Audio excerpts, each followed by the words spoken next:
ইসলামপুর বিধানসভায় অনুষ্ঠিত হলো বুথ বিজয় কর্মশালা। এই বুথ বিজয় কর্মশালায় উপস্থিত ছিলেন শিলিগুড়ি বিধানসভার বিধায়ক শঙ্কর ঘোষ, মালদা উত্তরের বিজেপি বিধায়ক জুয়েল মুর্মু, বিজেপির জেলা সহসভাপতি সুরজিৎ সেন, বিজেপির মাইনরিটি সেলের রাজ্য সভাপতি গোলাম সারওয়ার সহ ইসলামপুর বিধানসভার অন্যান্য নেতাকর্মীরা। শুক্রবার ইসলামপুরের আশ্রমপাড়া এলাকায় একটি বেসরকারি আবাসিক হোটেলের হল ঘরে এই কর্মসূচি অনুষ্ঠিত হয়।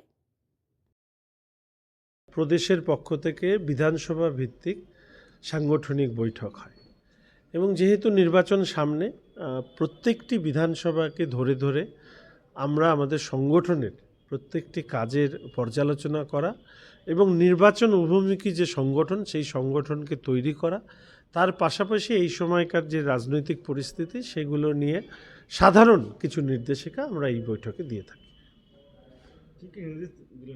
সেটা সাংগঠনিক বিষয়, সেটা সংগঠনের কার্যকর্তাদের জন্য। সাংবাদিক বন্ধুদের মধ্যে কেউ কেউ যদি বিজেপিতে জয়েন করে তাহলে কার্যকর্তা হিসেবে আমরা তাদেরকেও নির্দেশিকা দেব। বলছি তো আজকে কলকাতায় মুখ্যমন্ত্রী হচ্ছে কেন্দ্রীয় সংস্থার বিরুদ্ধে পথে নামছে, মিছিল করছেন, কি বলবেন?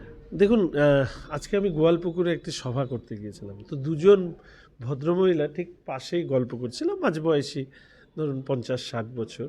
তো একজন আর আরেকজন হেসে কুটুপুটি হচ্ছে, বলে দেখছিস আমাদের মুখ্যমন্ত্রী কেমনে দৌড়ায় গেল। তো এর থেকে বোঝা যায় যে উনি যে এই র্যালি করছে, এই র্যালি দেখেও লোক হাসছে।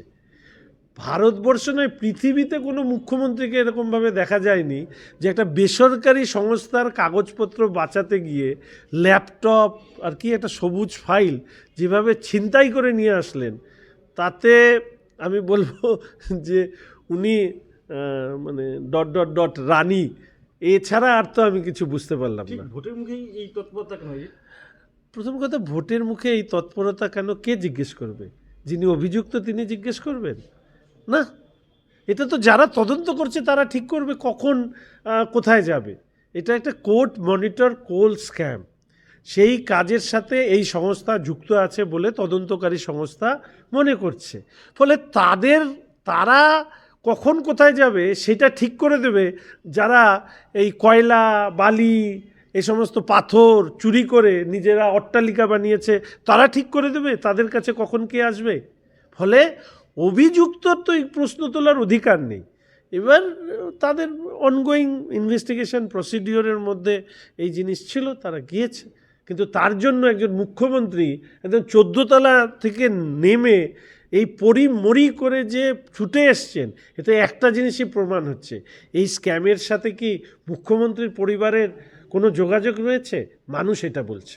দাদা, সাংসদ তিনি দিল্লিতে স্বরাষ্ট্র দপ্তরের সামনে বিক্ষোভ দেখাচ্ছিলেন, পুলিশ তাকে চ্যাংদোলা করে নিয়ে গেছে, কি বলবেন?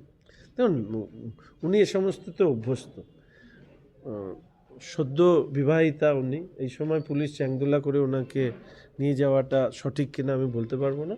তবে উনি নানা সময় নানা ধরনের কীর্তির সঙ্গে যুক্ত, ফলে কি কারণে ওনাকে নিয়ে গেছে সেটা আমি বলতে পারবো না। প্রতিবাদ করতে গেছে, যথার্থ প্রতিবাদের বদলে যদি ওখানে কোনো তিনি ড্রামাটিক শো করতে চান, তাহলে পুলিশের যা নিয়ম সেই নিয়ম অনুসারে তাই হয়েছে।